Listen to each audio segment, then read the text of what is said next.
మనందరికీ ఎంతో సంతోషం కలిగించే విషయం అవుతుందో అదేమిటంటే దేశంలో వాణిజ్య పరంగా ఈజ్ ఆఫ్ డూయింగ్ బిజినెస్ అయితే ఉందో ఆ పోటీలో దేశవ్యాప్తంగా జరిగిన పోటీలో 2 తెలుగు రాష్ట్రాలు అగ్రగాములుగా నిలబడ్డం, ఆంధ్రప్రదేశ్ తెలంగాణ 2 కూడా ప్రథమ స్థానంలో రావడం చాలా సంతోషం అని చెప్పని మీ అందరికీ మనవి చేస్తున్నా. హృదయపూర్వకంగా ఆంధ్రప్రదేశ్ ముఖ్యమంత్రి దార్శనికుడు శ్రీ చంద్రబాబు నాయుడు గారిని మనందరి తరఫున హృదయపూర్వకంగా వారిని అభినందిస్తున్న ఆంధ్రప్రదేశ్ ప్రజల తరఫున, భారత ప్రభుత్వం తరఫున, అలాగే తెలంగాణ ముఖ్యమంత్రి శ్రీ కల్వకుంట్ల చంద్రశేఖరరావు గారిని అభినందిస్తూ ఉన్నాను.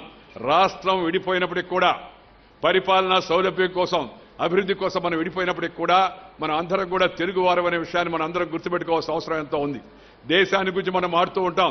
అటక నుంచి కటక్ వరకు, కన్యాకుమారి కాశ్మీర్ సమస్త భారతదేశంలో ఉంటే ప్రజానికం అంతా ఒకటనే భావించే మనం, వేషం భాష వేరైనా మనమంతా భారతీయులనే భావన ఉన్నాడు. మనందరం కూడా తెలంగాణ అయినా ఆంధ్రప్రదేశ్ అయినా తెలుగు వారందరం ఒకటే అనే విషయాన్ని ఎప్పుడు కూడా గుర్తుపెట్టుకోవాల్సిన అవసరం ఉందని సందర్భంగా మీ అందరికీ మనవి చేస్తూ 2 తెలుగు రాష్ట్రాలకు హృదయపూర్వకమైన అభినందన తెలియజేస్తున్నాను. हमारे गांव के 6 लोगों ने मिलकर रेप किया.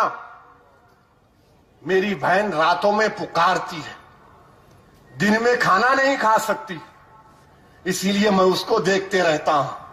मुझे डर लगा रहता है कि कहीं ये खुदकशी ना कर ले.